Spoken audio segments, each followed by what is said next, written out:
देखिए, आपके second semester में आपकी कहानी की बुक है और जिसमें कहानी आपकी शुरुआत हो चुकी है। पहली कहानी हो चुकी है आपकी, और दूसरी कहानी उसने कहा था। जिनके लेखक कौन हैं? चंद्रधर शर्मा गुलेरी, जिनका जीवन परिचय, उनके द्वारा रचित प्रमुख कहानी, उनकी जानकारी मैंने आपको संक्षिप्त जानकारी कल बता दी थी।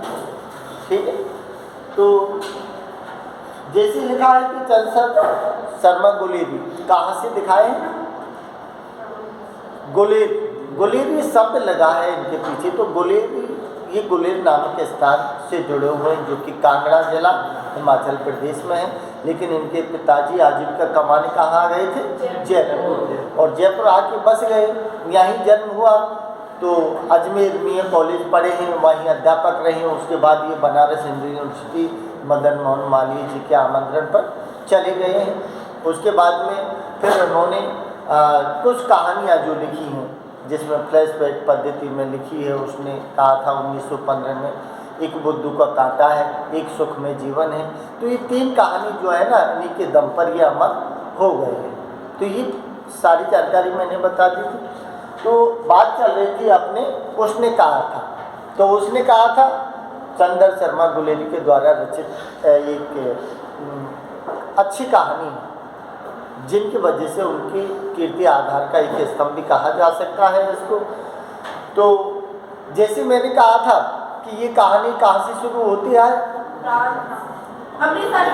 हाँ, इसमें ध्यान रखना कि ये कहानी शुरुआती दिखाई है अमृतसर बाजार से दिखाई है, और अमृतसर के बाजार से होती हुई ये कहाँ पहुँची है? फ्रांस और बेल्जियम के युद्ध जो हुआ है उस मैदान में जाके ये समाप्त हुई, शुरू से लेकर अंत। अब इसके बीच में क्या क्या हुआ है, इसके विषय में अपन संक्षिप्त रूप से मैं आपको बता देता हूँ, और फिर आप चाहें तो किताब से पढ़ लेना। तो देखिए, जैसे अपन बात कर रहे थे कि अमृतसर का जो शहर दिखाया है, और अमृतसर शहर में इलाका कौन सा दिखाया है? बम्बू काट इलाका है, जिसमें क्या चलते हैं? इक्के गाड़ी का मतलब जो घोड़े और तांगे में गाड़ी होती है, वो इक्के गाड़ी चलते हैं। तो उनकी बोली भाषा, उनका व्यवहार दिखाया है। और जो बड़े बड़े शहर हैं, जो दूर दराज भारत देश के बड़े बड़े शहर हैं ना, उन इक्के गाड़ी वालों की बोली भाषा, और बम्बू काट के लोग जो इक्की गाड़ी वाले हैं, उनकी बोली भाषा में रात दिन का अंतर है। इसका मतलब है कि और जो बड़े बड़े शहर जो इक्की गाड़ी वाले चलाते हैं ना, उनकी बोली भाषा बहुत भद्दी होती है, गाली गलौज युक्त होती है, उनका व्यवहार सही नहीं होता है, और वो सीधे अपने, जैसी कल शब्द आया था कि उनकी नानी तक के निकट संबंध बनाते हैं। इसका मतलब क्या है? इसका मतलब यही है कि वो गाली गलौज तक दे देते हैं राहगीरों को। लेकिन जैसे इसमें दिया था कि जो बम्बू काट वाले जो लोग हैं ना, इक्की गाड़ी वाले, उनका व्यवहार अच्छा है, उनकी बोली कैसी है? मरहम। अगर जो बाहर वाले जो बड़े शहर हैं, उनकी कोड़े से छिले हुए, उनकी वाणी रूपी कोड़ी से छिले हुए अगर घाव है ना, तो वाणी कहाँ की लगाई जाए? अमृतसर के बम्बू काट वाले के गाड़ों की, जो गाड़ी चलाने हैं ना, उनकी मरहम की बोली लगाए। जिसमें दिया है कि कोई भी सामने आ जाता है तो वो जी लगा के बोलते हैं। जैसे कल शब्द पढ़े थे ना आपने, जिसमें आया था हटो भाई जी, ठहरना भाई जी, आने दो लाला जी, हटो बाछा, ये सारे शब्द हैं। और लास्ट में आपने दिया था जिसमें क्या लिखा था? हट जा जीने जोगिए, हट जा कर्मा वालिए, हट जा पुत्ता प्यारिए, बच जा लंबी उम्र वालिए। इसका मतलब कि तू जीने योग्य है, भाग्यशाली है, पुत्रों की प्यारी है, लंबी उम्र वाली है, तू मेरी पहियों के नीचे आकर क्यों मरना चाहती है। इस तरह की भाषा बोलते हैं, लेकिन अच्छी भाषा बोलते हैं। ऐसे लगता है जैसे बाहर के जो इनके गाड़ी वाले हैं, उनके कोड़े से छिली हुई पीठ पर क्या है? गोली का मरहम लगाने का काम करती है। ये कहाँ के हैं? अमृतसर के बम्बू काट के इलाके की बात है। इसी के बीच से क्या दिखाई है कि बम्बू काट जो इलाका है, उस जो चौराया दिखाया है, बम्बू काट चौराहे के वहाँ से जाते हुए एक लड़का और एक लड़की दिखाई है। लड़का कितने साल का है? 12 साल का है। लड़की 8 साल की है। और दोनों ही उस बम्बू काट चौराहे से निकल के सीधे एक दुकान पर जाते हैं और दुकान पर वो खड़े हो जाते हैं, क्योंकि जिस दुकान पर गए हैं ना उस पर कौन है? एक और जो लड़का है विदेशी, जो पापड़, गीले पापड़ ले रहा है, लेकिन सेठ है वो बिना गिने देना नहीं चाहता। उनमें गुथे हुए हैं दोनों, मतलब काम धाम में लगे हुए हैं, और वो दोनों जाके उस दुकान पर खड़े हो जाते हैं। अब दोनों खड़े होते हैं तो फिर दोनों ही वो बातचीत भी करते हैं। जैसे लड़के ने पूछा है लड़की से कि भाई तुम कहाँ रहती हो? तो उसने कहा है कि मैं मगरी में रहती हूँ। उसने कहा कि तुम कहाँ रहते हो? तो उसने कहा मैं मांझे में रहती हूँ। मांझे में इसका मतलब अतर सिंह। और दोनों ही अपने अपने कहाँ रहते हैं? मामा के पास रहते हैं। और दोनों ने जिस तरह से कपड़े पहन रखे हैं, ढीले सुथने, तो दोनों कैसे लगते हैं कि दोनों ही सिख समुदाय से जुड़े हुए हैं। तो जैसे उसने दिया कि मेरे मामा जी लगते हैं अतर सिंह, उनकी बैठक में रहती हूँ। उसने कहा है कि मेरे मामा जी कहाँ हैं? मेरे मामा जी गुरु बाजार में रहते हैं। तो तू क्यों आई? तो उसने कहा कि मैं रसोई के लिए बढ़िया लेने आई हूँ। बढ़िया, बढ़िया का मतलब जो सब्जी के लिए ली जाती है, मंगोड़ी टाइप की होती है, बढ़िया। उसने कहा कि तू क्यों आया? तो उसने कहा कि मैं मेरे मामा जी को दूध लेने आया। सॉरी, नहीं, न तो तेल है न दूध है, तीसरा ही शब्द है इसमें जिसमें आया है दही, कि मैं मेरे मामा जी के केसों को लगाने के लिए, केस मीन्स बाल, कि अपने मामा जी को मैं केस जो है ना, क्योंकि सिख बड़े बाल रखते हैं तो बड़े बालों में दही लगाते हैं। आप भी लगाते होंगे, सुना होगा आपने। अरे उससे क्या है कि चमक आती है बालों में, समझ लो। तो उसने वो कहता है कि मैं मेरे मामा जी के बालों को लगाने के लिए दही लेने आया हूँ, और तू वो क्या है? बढ़िया लेने आई है। और दोनों ही आपस में वहाँ मुलाकात होती है, दोनों बातचीत करते हैं। अब दोनों जब वो पापड़ बेचने वाला वो तुल देर उसको चला गया, तो उसके बाद में दोनों में बातचीत होती है। तो वो कहता है जब जाने लगे हैं दोनों, जैसे उसने कहा है बस वही बात कि तेरी कुड़माई हो गई। तो बच्ची ने जिस तरह से कहा, देखो अगर शुरुआत में ही कोई भी बच्चा XYZ किसी बच्ची से कुछ कहे और शुरू में ही जोरदारी की फटकार लग जाए, तो बच्चा की हिम्मत नहीं कि वो उस लड़की से कुछ कहे दे। लेकिन लड़के ने कुछ कहा और लड़की थोड़ा हंस गई, मुस्कुरा गई है। तो फिर वो छोरा तो आज की है, वो कल भी खेल है। तो थोड़ा सा अंदर से स्ट्रॉन्ग रहो, और टेट फॉर टेट, जैसे को तैसा जवाब मिले तो बस, जैसे ईंट मिली इतने पत्थर आए हैं, तो बस वहीं मामला, कोर्ट कचहरी का फैसला वहीं खत्म है। लेकिन अब इसने इस बच्चे ने जो दिया है कि भाई उसे पूछा है और लड़की से कहा है कि तेरी कुड़माई हो गई। कुड़माई का मतलब सगाई। तो लड़की ने धत्त शब्द बोला है, और धत्त का मतलब होता है धिक्कार। तो उसने जैसे धिक्कारा, बस हंस के चली गई। अब चली गई तो अब डेली का रट्टा है, कभी वो दूध वाले के पास मिलते हैं, तो कभी सब्जी वाले के पास मिलते हैं, तो कभी फूल फल वालों के पास मिलते हैं। अब दोनों क्यों, जब इस तरह की बातें होती हैं तो दोनों को बहाने होते हैं कि मुझे जाना है बाजार, मुझे भी जाना है। क्यों? कि मिलना तो है, एक दूसरे की बात होती है।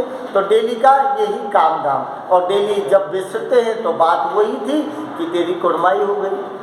डेली सुनने में सब एक ही मिलता था कि धत, और बस वो हंस के उधर चली जाती, बच्चा अपना इधर आ जाता। लेकिन अब जो लास्ट में वो मिले हैं, और मिलने से जो शब्द डेली की तरह उसने पूछा है कि तेरी कुड़माई हो गई। बोला हाँ हो गई। बोले दिखाई नहीं देता ये सूट, ये सालू, ये जो दिखाई देता, हाँ मेरी कुड़माई हो गई। कुड़माई जिस तरह से, कुड़माई का मतलब है कि पंजाबी शब्द है, और कुड़माई का मतलब है सगाई, मगनी होना, सगाई होना, कि कुड़माई हो गई। क्योंकि कुड़ी पंजाब में बोलते हैं बच्चियों से, तो कुड़माई बोला है सगाई को। तो सगाई हो गई, बोला हाँ दिखाई नहीं देता, हो गई मेरी कुड़माई। तो जब वो बच्ची की स्थिति विक्षिप्त जैसी हो जाती और सीधी बात है कि इतने दिन से बातचीत चल रही है उनकी है, और फिर अचानक वो ये कहती कि हाँ मेरी सगाई होगी तो बीपी तो हाई होना ही है। तो उस बच्चे ने जिस तरह से कहा कि वो चली गई, तो बच्चा एकदम मानसिक स्थिति से क्या हो गया, असंतुलन हो गया। और असंतुलन होने के बाद उस जो बच्चा है जा रहा था रास्ते रास्ते, तो सामने से एक लड़का मिला, छोटा मोटा ही होगा, बड़ा नहीं था, तो उसमें धक्का दिया, मोरी से पटका है। और फिर चला तो एक ढकेल सब्जी वाला आ रहा था, उसकी ढकेल औंधी कर दी, दिन भर की कमाई उसकी खो दी। उसके बाद जो दिया है कि कुत्ता आ रहा था, उठाई बाहर खोपड़ी खोल दी है। बात क्या है कि वो मतलब असंतुलन खो बैठा। और उसके बाद में वैष्णवी संस्कार वाली कोई औरत है जो पानी भर के आ रही है, उसमें भूसट दे दी, बाकी मटके मटके फोड़, तो उसकी स्थिति जो है इस तरह से हो गई। तो यहाँ जैसे मैंने कहा था कि ये जो है कितने पांच स्टेपों में ये कहानी चली है। पहली कहानी जो है, पहले स्टेप में क्या है, ये लड़का है और ये लड़की है, इनकी क्या है, ये प्रेम की कहानी 2, 3 और 4। ये क्या दिए हैं, फ्रांस जो है उस फ्रांस के युद्ध का वर्णन इसमें किया है। और 5वें में जाते जाते फिर ये लड़का ये लड़की का जो लहना सीन है, ये लहना सीन के क्या है, प्रेम क्या आता है, स्वप्न मरते समय जो दिया है कि मरते समय लहना सिंह के प्रेम स्वप्न, और लास्ट में उसको फ्रांस की युद्ध की मैदान की भूमिका में उसको दिखाया है। अब देखिए कि ये चैप्टर बस यहीं तक था, खत्म कर दिया पहला स्टेप। अब यहाँ से कल अपन ने शुरुआत किया था, और दूसरा शुरुआत जो दिया है कि अब लहना सिंह बड़ा हो गया है, 18 वर्ष का हो गया, और 18 वर्ष का होने के बाद वो फौज में लग गया, और फौज में क्या लगा है, जमादार पोस्ट पर लग गया, भर्ती हो गया, 18 वर्ष का हो गया। अब इस लड़की की मुलाकात हुई है, उसको लंबे समय हो गया, और वो कितना दिखाया है, 25 वर्ष बाद उनकी मुलाकात जो हुई है ना, वो कब हुई है, 25 वर्ष बाद ये लड़का और ये लड़की फिर मिले हैं, 25 वर्ष बाद। तो 25 वर्ष बाद में कौन को याद रहेगी कि मैंने तो का की है, बच्चा तो भूल गया, लेकिन लड़की ने कहा तेरी कुड़माई हो गई, बच्चे की तुरंत पुरानी ताज़ा याद हो गई, और तू खा दिया है। लेकिन वो कैसे आई है, ऐसे नहीं। तो इसमें जो दिया है कि यहाँ अब दूसरे स्टेप से चालू होती है उनकी फ्रांस जो है, ये सिख राइफल्स कितना है, नंबर 76, सिख राइफल्स नंबर 76 में जमादार पोस्ट पर भर्ती होता है, और वो आर्मी भर्ती होकर फ्रांस की तरफ, जो फ्रांस और बेल्जियम में जो युद्ध हुआ है प्रथम, इसमें जो मेन पृष्ठभूमि जो रखी गई है ना, वो मेन पृष्ठभूमि कौन सी रखी गई है, प्रथम विश्व युद्ध की पृष्ठभूमि को आधार बनाया है। उसमें देशभक्ति, राष्ट्रीय प्रेम, त्याग, प्रण पालन और प्रेम के माध्यम से उनको दिखाया है। तो प्रथम विश्व युद्ध की जो पृष्ठभूमि है उसी को आधार बनाया है इसमें। तो ये जो दिया है कि लहना सिंह अब दूसरा जो है जिसमें फ्रांस में चले जाते हैं, और फ्रांस में वो जाकर क्या करते हैं, वो कहता है कि राम रे राम, यहाँ कोई क्या है, ये कोई लड़ाई जो रात दिन दम दम दम, इसका मतलब बम गोले जो हैं वो चलते रहते हैं, खाई है, खंदक है, जिसमें घोटू घोटू कीचड़ में वो घुसे हुए हैं। अब कैसे सोएं, कैसे जागे, कैसे रखवाड़ी करें, और पता नहीं कि ये जर्मन है, कहाँ पेड़ों के नीचे डूबे हैं, कहाँ पत्तों में घुसे हैं, कहाँ मांस बिछा रखी है, कब मौत हो जाए कुछ नहीं कह सकते। अगर खाई से थोड़ी सी भी कोहनी बाहर निकली, चटाक से गोली लगती है, इसका मतलब कि बुरा हाल है। जल जला, सुना है कि जल जला होते हैं, लेकिन यहाँ तो डेली ही जल जला होता है, इसका मतलब भयंकर स्थिति का चित्रण किया है युद्ध का। तो यहाँ जो दिया है कि जैसे उसने कहा है कि युद्ध हुआ, और युद्ध 3 दिन, कहते हैं कि खंदक में 3 दिन बीत गए, अब 4 दिन और निकालने हैं, 4 दिन के बाद फिर रिलीफ आ जाएगा। तो हम क्या है, जैसी कल आई थी कि झटका करेंगे। झटका का मतलब फिर आराम से 3 दिन रेस्ट करेंगे, झटका मीट खाएंगे। और जिस मैन के बगीचे में रहते हैं, हरी हरी घास पर रहते हैं ना, वो भी हमको फल और दूध पिलाती है और कहती है कि तुम तो मेरे देश की क्या हो, राजा हो, मेरे मुल्क की रक्षा करने आए हो, और हमको बड़े आराम से रखती है। तो ये बात हो रही थी। अब देखिए अचानक जैसे दिया है कि बोधा है, बोधा को क्या है, बोधा कौन है, पात्र जैसे मैंने आपको बताए थे कि पात्र लैना सिंह है, सूबेदार हजारा सिंह है, एक भी कौन है विदूषक के रूप में कौन है, वजीरा सिंह है, और एक बोधा सिंह है। और सूबेदारनी का नाम तो एक नाम मात्र का है जो लास्ट में आई है। तो यहाँ जैसे स्थिति दिखाई है कि बोधा सिंह भी जो सूबेदार का बेटा है वो भी रहता है, लेकिन उसकी तबीयत थोड़ी सी ढीली दिखाई है कि जिसमें उसको बुखार बना हुआ है। और जो बोधा वो पूछता है कौन, लैना सिंह, कि कैसी है तबीयत बोधा सिंह की। बोल ठीक है। उसने अपने कम्बल जो है वो भी जर्सी है वो भी बोधा सिंह को उतार के दे रखी है। किसने, उसके जो पापा हैं सूबेदार, उसने, उन्होंने कहा कि मुझे पता नहीं है कि आप बच्चे बीमार हैं और आपने रात भर आप सिगरेट के पास बैठे रहते हो, परेशानी होते हो। तो अब देखिए यहाँ अचानक एक फिर बदल हुआ है, जो स्टेप किसमें आया है, तीसरे और चौथे। अब तीसरा जो स्टेप आया है ना, उसमें क्या हुआ है कि अचानक कौन आ गया, एक आवाज़ आती है लेफ्टिनेंट साहब की। लेफ्टिनेंट का मतलब सूबेदार से भी बड़ा पोस्ट है लेफ्टिनेंट, जिसके अंदर काम करते हैं। तो अचानक आवाज़ आती है, वो कहता है कि सूबेदार। तो सूबेदार लैना सिंह, वजीरा सिंह सारे एकदम अलर्ट हो जाते हैं। तो सूबेदार कहता है कि हाँ साहब, आदेश। बोला आदेश यह है कि तुम पूरब दिशा में चले जाओ, वहाँ उधर से जर्मन लोगों का हमला होने वाला है, 50 लोग हैं उधर, और यहाँ तुम कितने छोड़ो, यहाँ दिया है कि तुम 8-10 लोग यहाँ छोड़ो, बाकी तुम लोग ऐसा करो जल्दी से जल्दी जाओ पूरब दिशा में, जो खाई है ना उससे उधर से जर्मन का हमला होना है, तो तुम वहाँ बाकी लोगों को लेके जाओ, बाकी को मैं संभालता हूँ। अब जो आवाज़ आई थी सूबेदार लेफ्टिनेंट साहब की, वो लेफ्टिनेंट साहब कौन था, वो लेफ्टिनेंट साहब जर्मन कमांडर था, जो भारत का जो लेफ्टिनेंट है उसकी आवाज़ में बोला। और सूबेदार समझा कि मेरा साहब बोल रहा है, वर्दी भी उसकी बात की पहन रखी थी उसने, तो वो समझ गया।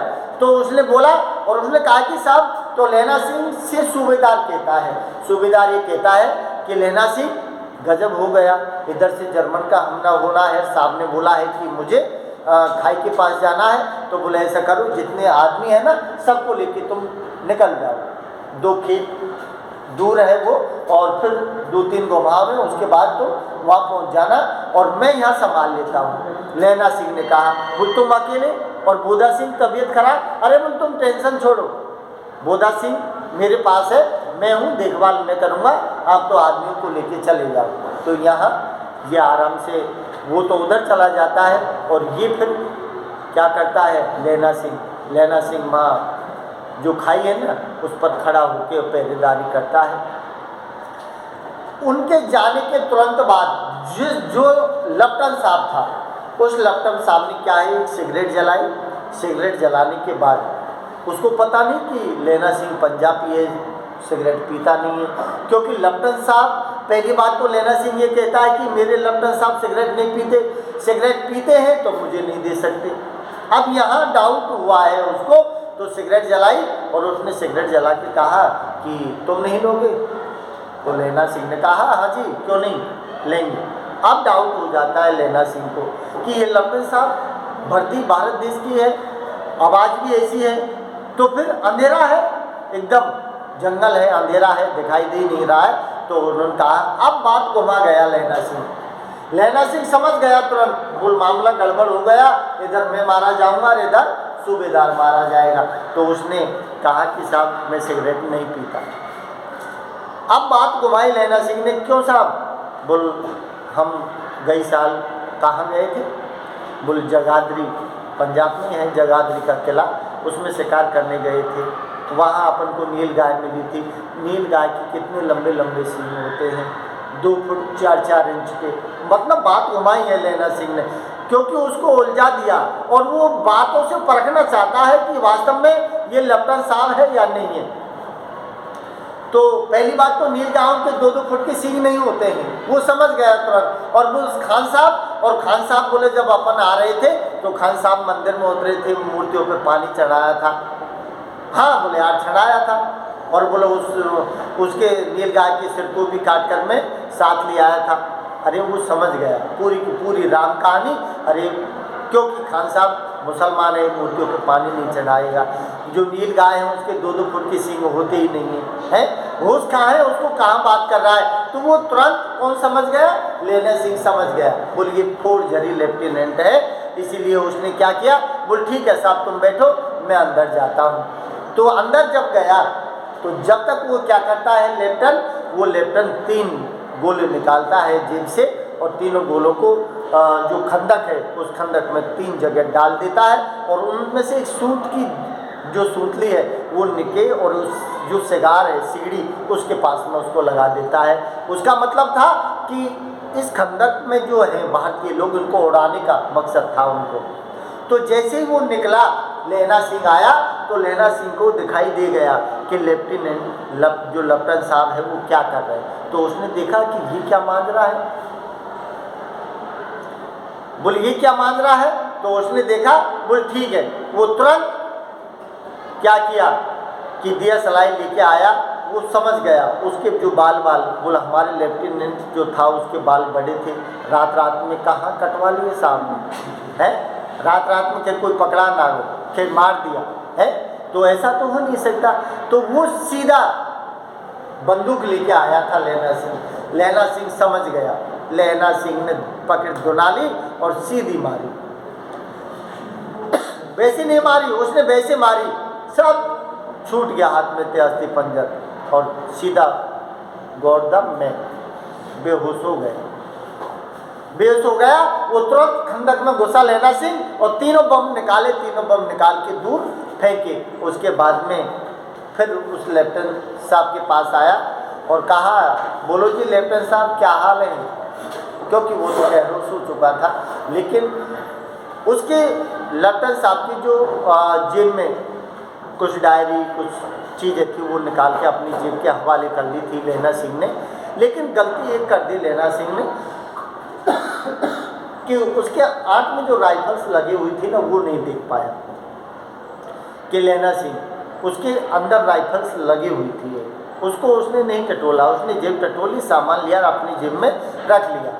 और इधर तुरंत इससे पहले जब वो अंदर घुसा था ना पहले वहाँ वजीरा सो रहा था। तो उसने वजीरे से टक्कर लगी अंधेरे में। वजीरे ने कहा यार क्या कयामत आ गई, क्या कयामत आ गई। बोले वो सोने भी नहीं देते, अभी सोया हूँ फिर जगा दिया। अरे बोले कयामत आ गई। बोले कयामत आ गई, बोल कैसे। बोल वर्दी में, भारतीय वर्दी में कयामत आ गई, लेफ्टिनेंट साहब अपने नहीं है, ये तो कोई फर्जी है।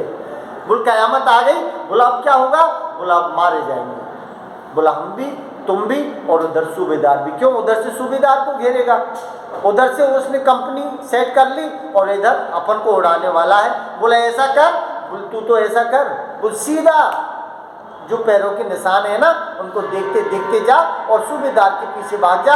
उनकी जो कंपनी गई है उसको तुरंत वापस लिया, मैं इनको संभालता हूँ। वो कहता है कि यार तुम तो 8 हो। तो लेना सिंह कहता है कि 8, एक सिक्क 1.25 लाख पर भारी पड़ता है।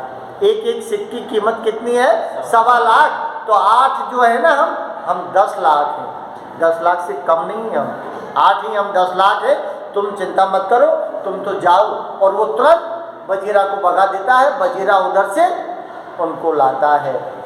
बोले साहब कोई वो नहीं है, ये जर्मनों की उनकी जो खाई है ना उनकी सब एक वो है जाल है बिछाया हुआ, इसलिए वो उधर से लाता है। और इधर से जो है कौन, ये लेना सिंह और लेफ्टिनेंट साहब के बीच में जो वार्तालाप होती है ना, तो क्या करता है कि थोड़ी सी जब होश आता है उस लेफ्टिनेंट साहब को, तो वो क्या करता है कि अपनी जो पिस्तौल है उसको निकालता है और पिस्तौल को निकालकर सीधे लहना सिंह में देता है और लहना सिंह बच तो जाता है। तो लहना सिंह की कहाँ लगती है? जान में गोली लगती है। लहना सिंह फेंटे को उतारता है और उसको बांध देता है, लेकिन उससे पहले मार्टिन जो दिया है, मार्टिन हेनरी बंदूक का नाम है लहना सिंह का। लहना सिंह की जो बंदूक है ना, उसका नाम क्या है? Martin Henry. उसने फिर चलाई और धड़ाम धड़ाम सारी की सारी गोली लेफ्टिनेंट के अंदर ठोक दी और उसको मार दिया। लेकिन जब तक, अब आगे की कहानी फिर चालू करूँगा।